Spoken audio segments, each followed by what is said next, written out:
Okay, good afternoon, everybody. I know we're starting just a few minutes late.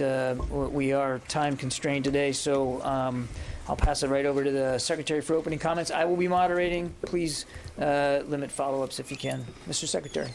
Thanks, John. I'm going to speak briefly and then turn it over to the Chairman for an operational update. Let me start by saying that we remain laser focused right now on Hamid Karzai International Airport in Kabul and on doing everything that we can to continue evacuating Americans, allies, Afghans who have worked alongside us and also other courageous Afghans at special risk. And to that end, I'm prioritizing three key concerns. First, the safety and security of our people and the people that we're trying to evacuate. As the Chairman will brief you, the final elements of additional military forces continue to flow into Kabul, with about 4,500 in place as we speak. They are trained and equipped to defend themselves in their operations. There have been no hostile interactions with the Taliban, and our lines of communication with Taliban commanders remain open, as they should be. My second focus is maintaining security at the airport itself. In concert with forces from our allies, our troops have set up defensive positions around the airport, and the airport is able to function safely. Now, we don't take this for granted, and I continue to be in daily contact with General McKenzie and commanders on the ground to make sure that they have what they need to keep it safe. My third area of focus, of course, is the pace, increasing the flow of aircraft and people out of Kabul. And we've flown out several thousand since the 15th of August, and our goal is to be able to increase our capacity every day going forward. And as we build out this capacity, we're working hand in glove with the State Department, which is leading the whole of government effort to notify and process American citizens who are leaving, and to urgently identify and process Afghan applicants as well. We've dispatched small military teams to two of the airport's gates to assist the State Department consular efforts as they evaluate and process individuals seeking entry. And we expect to be able to augment that capability in the coming days. This is truly a team effort across the interagency. And throughout all of this, our U.S. service members are making exceptional efforts under challenging circumstances and showing their humanity and their compassion. So I want to thank them for their skill and their professionalism. It's not lost on me that even as we conduct this very important mission, we also continue to help our fellow Americans deal with a new surge in the pandemic, and the citizens of Haiti deal with the aftermath of an earthquake. Let me also thank General McKenzie and Rear Admiral Vaisley, who is the commander of U.S. Forces Forward, and Major General Donahue of the 82nd Airborne Division, and Brigadier General Sullivan for their leadership at this critical time. It is making an enormous difference. And they know, as I do, that there's a lot of work to be done yet. Now, all of this is very personal for me. This is a war that I fought in and led. I know the country, I know the people, and I know those who fought alongside me. And as I said, we have a moral obligation to help those who helped us. And I feel the urgency deeply. So I want to end with a word for the force and our military.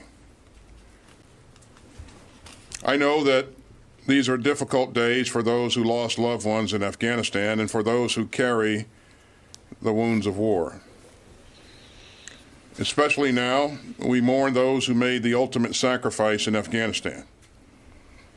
And let me say to their families and loved ones, our hearts are with you. And the U.S. military stands as one to honor those we've lost. Now, Afghan war veterans aren't some monolith. I'm hearing strong views from all sides on this issue, and that's probably the way that it should be. What's important is that each of us will work our way through this in our own way.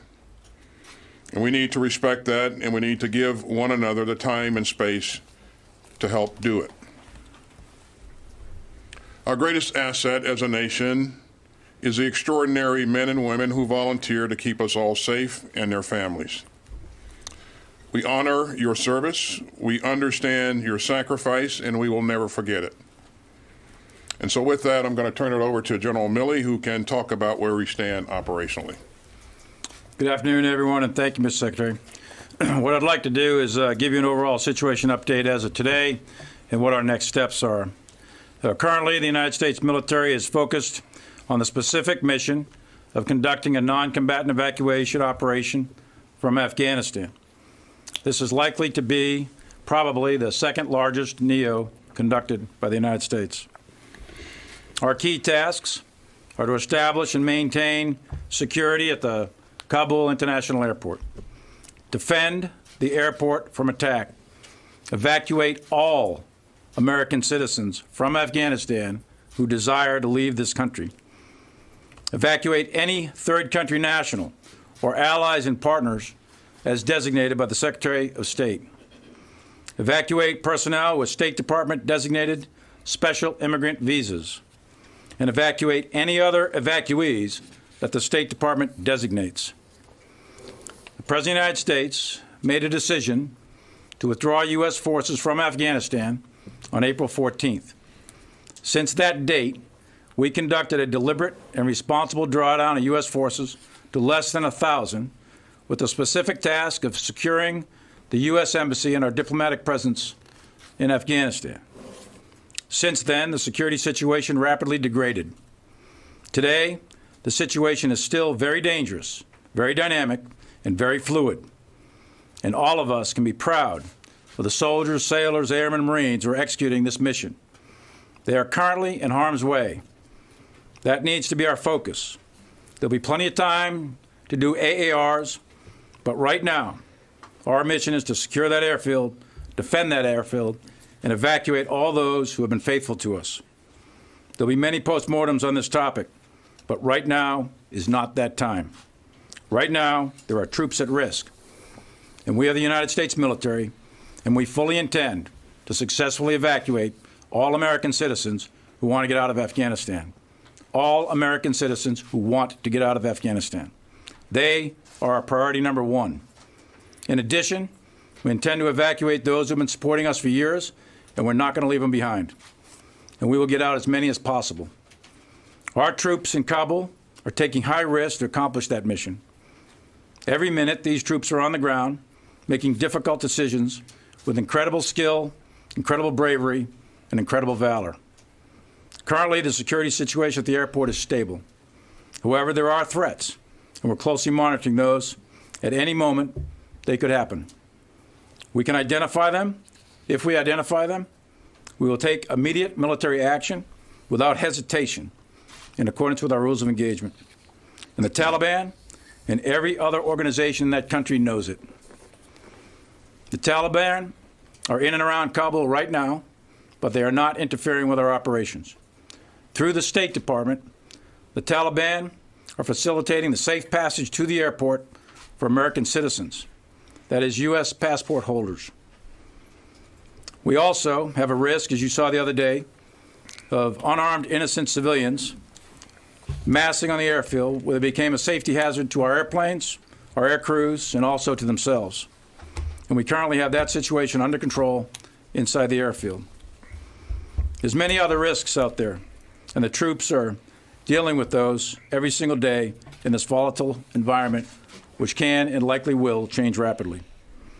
Let me make one comment on the intelligence, because I'm seeing all over the news that there are warnings of a rapid collapse. I have previously said from this podium and in sworn testimony before Congress that the intelligence clearly indicated multiple scenarios were possible. One of those was an outright Taliban takeover following a rapid collapse of the Afghan security forces and the government. Another was a civil war. And a third was a negotiated settlement. However, the time frame of a rapid collapse, that was widely estimated and ranged from weeks to months and even years following our departure. There was nothing that I or anyone else saw that indicated a collapse of this Army and this government in 11 days. Central Command submitted a variety of plans that were briefed and approved by the Joint Chiefs of Staff, the Secretary of Defense, and the President. These plans are coordinated, synchronized, and rehearsed to deal with these various scenarios. One of those contingencies is what we are executing right now. As I said before, there's plenty of time to do AERs and key lessons learned and to delve into these questions with great detail. But right now is not that time. Right now, we have to focus on this mission because we have soldiers at risk. And we also have American citizens and Afghans who supported us for 20 years, also at risk. This is personal, and we're going to get them out. And we in uniform have a deep commitment to this mission. Now, let me give you an operational update. The security situation, as I said, is currently secure at this time. And since 12 August, we've deployed 2 United States Marine battalions, 1 battalion from the Minnesota National Guard. All 3 of those were pre-positioned in theater, CENTCOM AOR, as part of the contingency planning. In addition to that, we alerted, marshaled, and deployed the 82nd Airborne Division headquarters and a brigade of the 82nd Airborne Division consisting of 3 airborne infantry battalions and associated enablers. And finally, there was an infantry battalion from the 10th Mountain Division securing the U.S. Embassy in Kabul. In addition, we are operating on the ground with a variety of special operations forces. That, in combination with our ground forces, we have some of the best soldiers and Marines the world has ever seen. In total, there are 20 U.S. maneuver companies currently on the ground, with about 4,500 troops, and the flow continues. The President has authorized, as you all know, up to 6,000. On top of them is the United States Navy and Air Force. We have multiple squadrons of F-18s, AV-8s, F-16s, AC-130s, B-52s, and MQ-9s. We have a significant amount of rotary wing aviation on the ground, including attack and lift helicopters. In addition, we are working with our allies and partners. There are British infantry rifle companies, along with British Special Forces on the ground working with us. There's also Turkish Security Force, and there are other international special operations forces. This force is capable of extracting a significant amount of people on U.S. Air Force aircraft. Right now, we're averaging about 20 sorties of C-17s every 24 hours.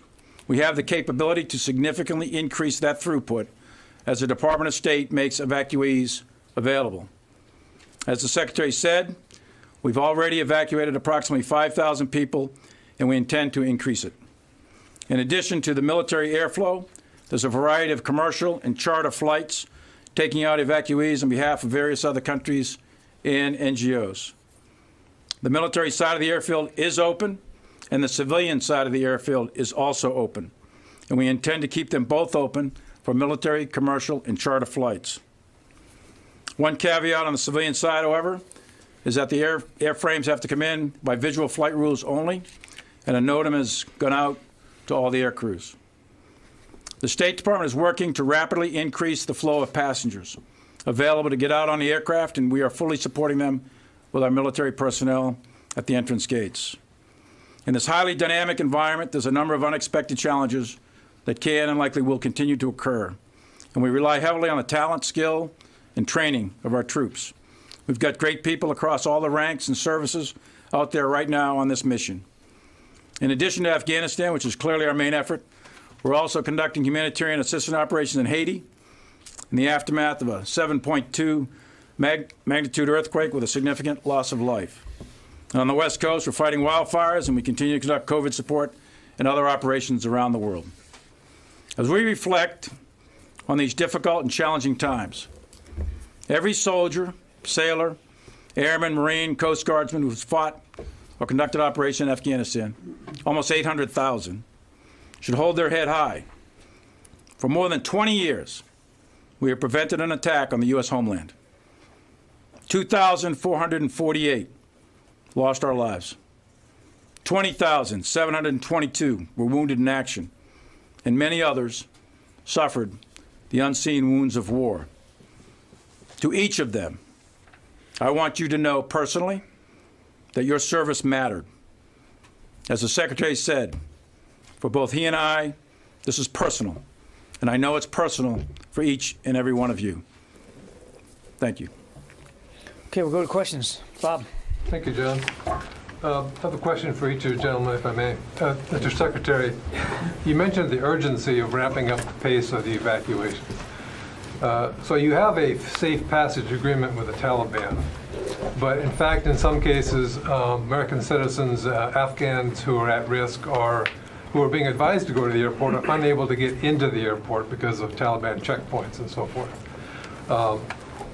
So are you considering other ways that you can get around that problem by, for example, sending forces out beyond the airport to collect people and bring them, escort them into the airport?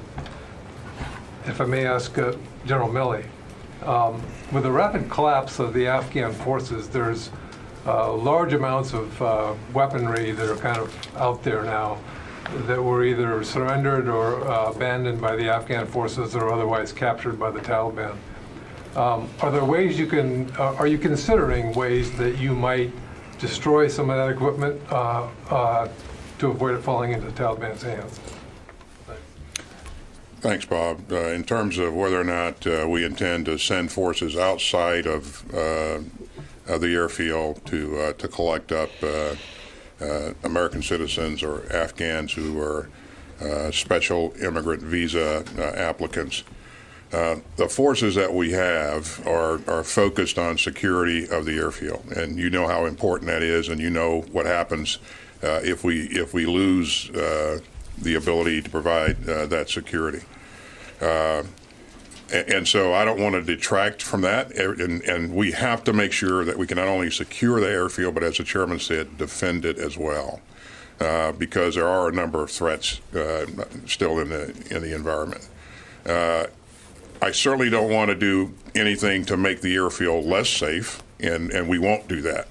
But we will continue to coordinate and deconflict with the Taliban and make sure that those people that need to get to the airfield have the right credentials to ensure passage. And the Taliban has been checking those credentials, and if they have them, they have allowed them to pass. So. And on the equipment, Bob, we obviously have capabilities, but I'd prefer not to discuss any operations other than what we're doing right now in order to get our evacuation out and get that complete. And then there'll be another time when we can discuss future operations. Barb. I would like to press both of you on the same points. General Milley, you say in your statement that one of your tasks is to evacuate all American citizens from Afghanistan who desire to leave. There are Americans clearly all over Kabul. There may be Americans in other parts of the country. How can the U.S., the Pentagon, live up to that task of evacuating all Americans? Because we continue to see the violence just outside the airport, and how would you get them around the country unless you go get them? Well, two things, Barbara. One is State Department, as you know, as I've said, is working with the Taliban to facilitate safe passage of American citizens, U.S. passport holders, to the airport. And that's the primary means, and under the current conditions, that's the primary effort. We have capability to do other things if necessary. Well, can I ask you what that means? Because you also said there were international special forces there that have a capability to extract, and those words suggest very clearly in the military realm you would go get people. Well, that would be a policy decision, and if directed, we have capabilities that can execute whatever we're directed. Thank you. Louis. And I would draw a distinction, Barb, between extracting someone in an in extremis condition or circumstance versus going out and collecting up large numbers of American citizens. Do you have the capability to go out and collect Americans? We don't have the capability to go out and collect up large numbers of people, Barb. Louis, go ahead. For both of you, if I could. You have 5,000 U.S. military personnel on the ground securing the area. You have small groups, potentially, of Taliban fighters outside there who are holding up potentially the second largest NEO that could be undertaken. You have the capability to get there, but how do you get those people inside so that they can actually get on those planes? And both of you have served in major command roles inside Afghanistan. Did you not see the possibility that the Afghan security forces were not up to this fight? We continue to work with the State Department officials on the ground to improve the procedures, at the entry points to make sure that we can speed up the process of getting people in and move them onward. And so the state is deploying more consular officers to be able to help with that. As I stated earlier, we're going to push more military assistance down to the entry points to facilitate these efforts. But we're really working hard to get as many people through as possible. And quite frankly, it's obvious we're not close to where we want to be in terms of getting the numbers through. So we're going to work that 24 hours a day, 7 days a week, and we're going to get everyone that we can possibly evacuate it. And I'll do that as long as we possibly can until the clock runs out or we run out of capability. And also about the Afghan security forces. Did you feel that they were ever up to this fight, or did you not see this coming, that they were not up to the fight? Well, I stood behind this podium and it said that the Afghan security forces had the capacity, and by that I mean they had the training, the size, the capability to defend their country. This comes down to an issue of will and leadership. And no, I did not, nor did anyone else, see a collapse of an army that size in 11 days. Idris. Thank you. So if August 31st is the end date, at what point does the military need to start thinking about and carrying out its own retrograde to meet that deadline? And secondly, do you believe or do you regret not starting the evacuation a bit earlier, even by a day or two, to sort of get ahead of the curve? So that's a great question. At what point do we start thinking about having to retrograde our own capabilities? That's actually the point before we put them in there. We know that we got to have the right mix of capabilities on the ground. We don't want to put excessive materials on the ground that are not relevant to what we're doing, and we have to develop a detailed plan and to retrograde our equipment and our people and synchronize that plan with our efforts to get as many people out as fast as we can, with the time that we have available. So that work is something that we started thinking about very early on, and that's something that we'll continue to think about and develop detailed plans for. And regretting not starting the evacuation even a few days earlier? Who's that for, Idris? Either one. We make plans for a number of things, and clearly, as the chairman pointed out, as we did detailed planning throughout, we recognize that there might be a point in time when we have to conduct a NEO. So we position all the right forces in theater to be able to do that. We put forces on standby in the United States to support that, and of course, we also were in support of the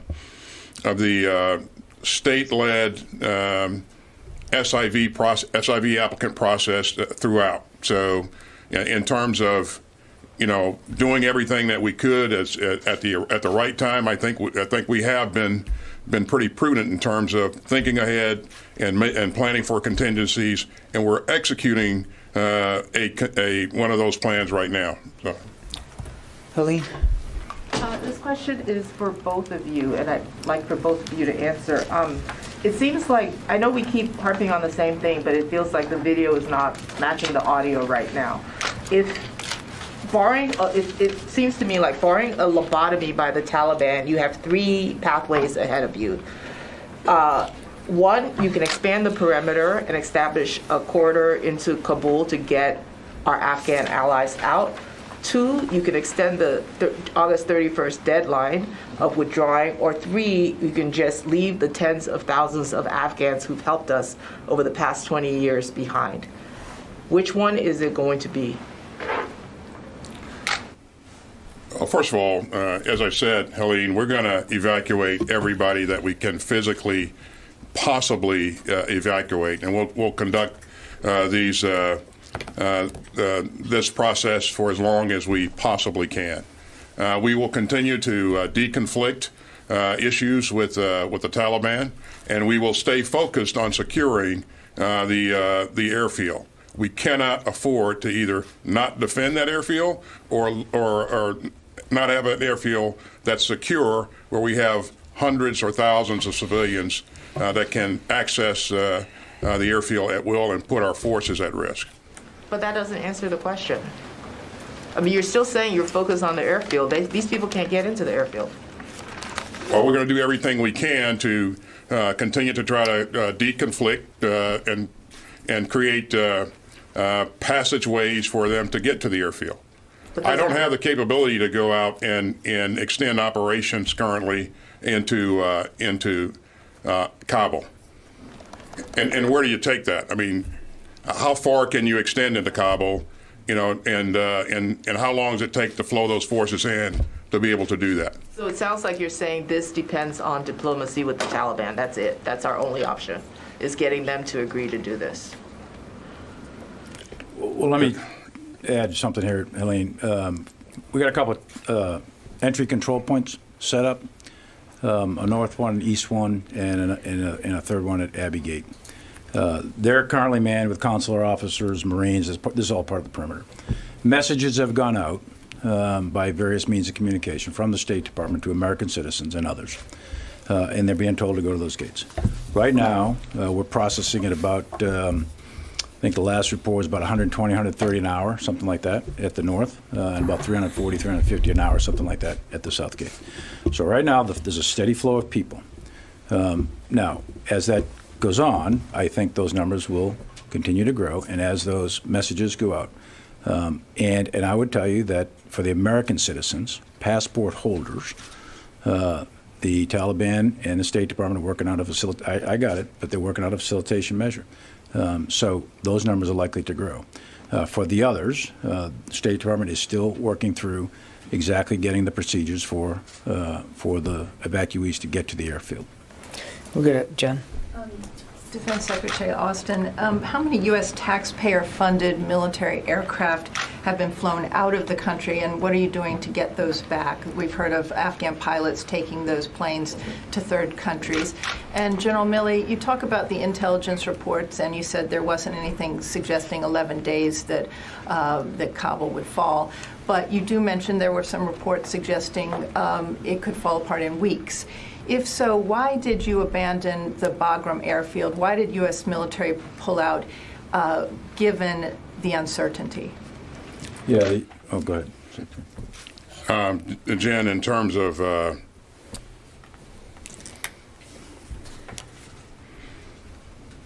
aircraft that have been flown out that you mentioned earlier, I have received reports of a number of aircraft that were flown into Uzbekistan and Tajikistan.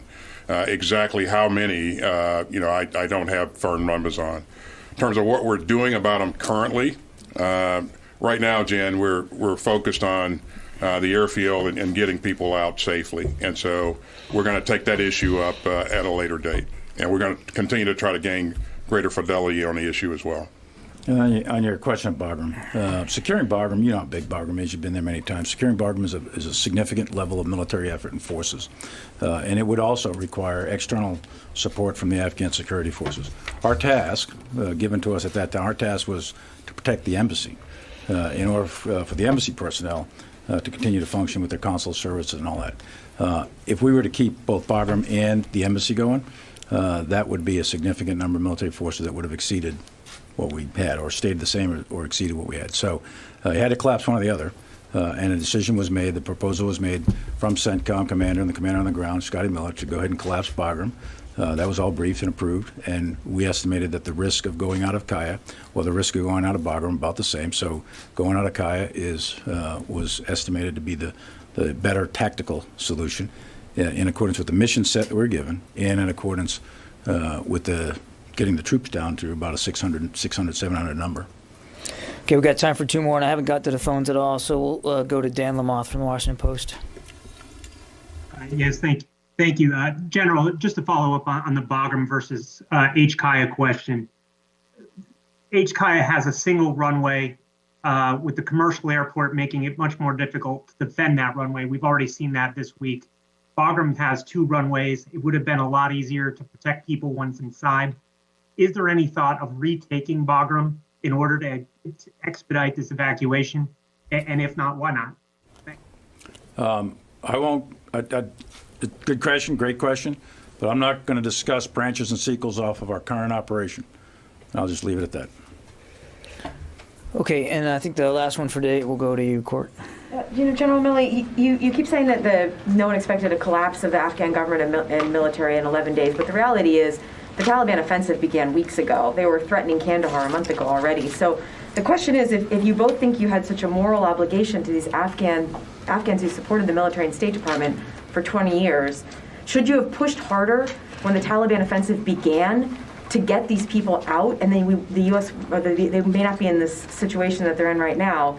And then also, if there is this U.S. military-Taliban deconfliction process that's going on right now, have you been asking them to allow the Afghans through, and has the Taliban denied that request? Is that why there's not some effort? The State Department the embassy put out a statement today saying that that the U.S. couldn't provide any safe passage for these Afghans. Is that because the Taliban won't allow that in these deconfliction?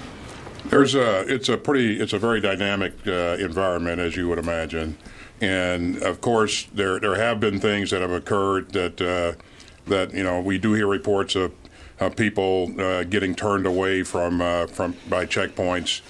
We've gone back and tried to and reinforced to the Taliban that if they have credentials, they need to be allowed through, and so that's working better than it was. And quite frankly, we have. The major issue right now is processing the people who are there as fast as we possibly can. It's not a dearth of people, getting there. It's just being able to move the folks that are there through so that we can get them on aircraft. But there have been some unfortunate incidents that I've learned about. And we continue to work to try to deconflict and make sure that there is safe passage for the people that are trying to get to the airport. Have you asked the Taliban, or has the military asked the Taliban to allow these Afghans through, and they've declined? We continue to work that. Yes, we have. We have gone back and emphasized that people who are trying to get to the airport and have the right credentials need to be allowed through. Because right now the airport represents safety to a lot of these people. As the Taliban are in Kabul, they're worried that the longer they wait to get there to a secure airport, even if it means they wait there several days to get on a flight. So that's why there's this freneticism to get them through. And then also, if you could also address the question of, should you have pushed harder when it was clear that this Taliban offensive was gaining momentum, a month ago down towards Kandahar and other places? Well, like I said up front, there's going to be plenty of time for AARs. Right now, focus on the mission, focus on these people getting out, American citizens, the SIVs, others, Afghans at risk. And there's going to be plenty of time to talk about regrets and pushed harder and all these other kinds, intel assessment, et cetera. Plenty of time to do AARs. Right now is not that time. Thanks, guys. We're going to have to go. Appreciate your time. Thank you so much.